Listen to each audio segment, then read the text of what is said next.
अस्सलाम वालेकुम नाज़रीन, चैनल 51 की स्क्रीन पर आप देख रहे हैं एहसन वाहिद को। इस वक्त बड़ी अदालत में बड़े केस पर बड़े बड़े वकील दलाइल दे रहे हैं और अदालत को इस चीज़ पर कायल करने की कोशिश कर रहे हैं कि हम ठीक है। आज सुप्रीम कोर्ट ऑफ पाकिस्तान में जो डिप्टी स्पीकर कासिम सूरी ने रूलिंग दी थी और तहरीक अदम एतमाद को मुस्तरद कर दिया था, उसके हवाले से तीसरा दिन था समाअत का, जिसमें आज पीटीआई के जो वकील हैं बाबर अवान साहब, उन्होंने दलाइल दिए। उसके अलावा सदर पाकिस्तान आरिफ अलवी के जो वकील हैं बैरिस्टर अली जफ़र, उन्होंने भी दलाइल दिए। लेकिन आज का दिन अगर हम कहें कि बैरिस्टर अली जफ़र के नाम रहा तो गलत ना होगा। बाबर अवान ने जो दलाइल दी उनमें उन्होंने दो चार चीज़ें बड़ी डिस्कस की। उन्होंने कहा कि अदालत में आर्टिकल 95 और आर्टिकल 96 पर जो है वो तशरीह हो रही है, इस पर दलाइल हो रहे हैं, लेकिन आर्टिकल 63A की तशरीह क्यों नहीं की जा रही, इस पर बात क्यों नहीं की जा रही, कोई इस हवाले से बात क्यों नहीं कर रहा कि वो आइन चिकनी की गई है अपोजिशन की जानिब से। वो जो ड्रामा रचाया गया था सिंध हाउस में और जो कुछ लाहौर के आबारी होटल में हो रहा है,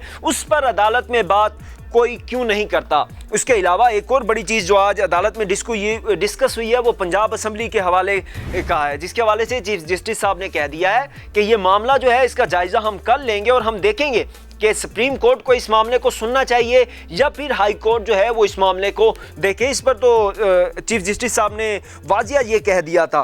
और उसके अलावा बाबर अवान साहब ने 3 से 4 जो है वो बड़े अहम पॉइंट उठाए थे। उन्होंने बताया था कि जिस खत की बुनियाद पर ये रूलिंग दी गई है वो तस्दीक शुदा है। वो पहले जो है पाकिस्तान के फॉरेन ऑफिस में आया, उन्होंने पाकिस्तान के फॉरेन मिनिस्टर शाह महमूद कुरैशी साहब से डिस्कस किया, उन्होंने PM पाकिस्तान इमरान खान साहब से डिस्कस किया।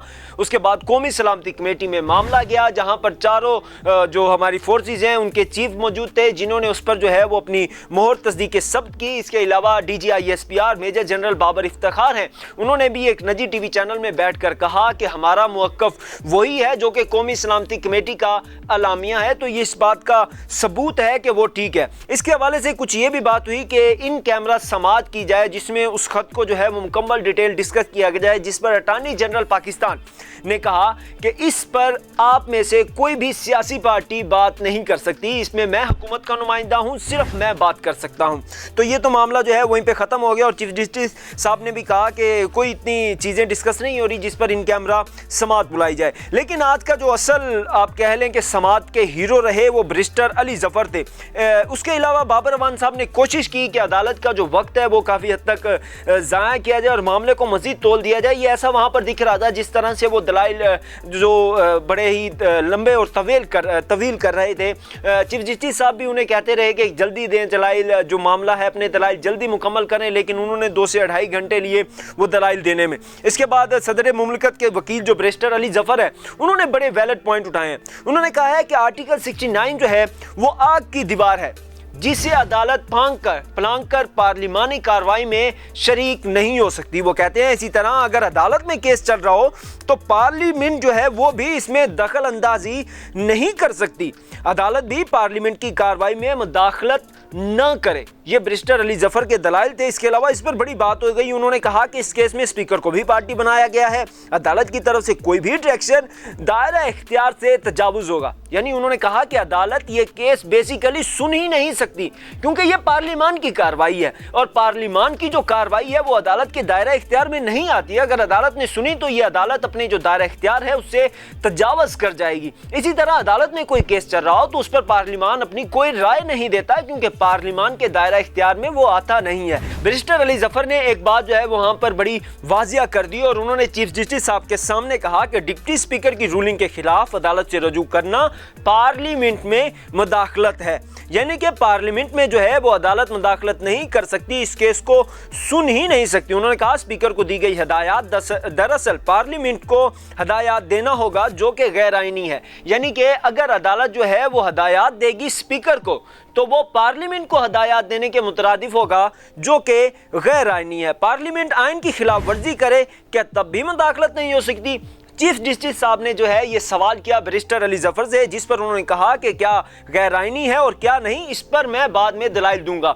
मैं आपको एक बात बता दूं, कमरा अदालत में हम जो मौजूद थे वहाँ पर जब ये बैरिस्टर अली जफ़र साहब जो है दलाइल दे रहे थे तो चीफ जस्टिस साहब भी जो है वो मुस्कुरा रहे थे और लग यूँ रहा था कि मेरी अपनी राय है कि उन्होंने काफ़ी हद तक लाजवाब कर दिया था। अगर हम आगे देखें तो उन्होंने कहते हैं कि जस्टिस मकबूल बाकी ने अपनी रिटायरमेंट पर अदारों में तवाज़ुन की बात की थी, बाहिमी एहतराम نظام سے ہی اداروں میں توازن پیدا کیا جا سکتا ہے۔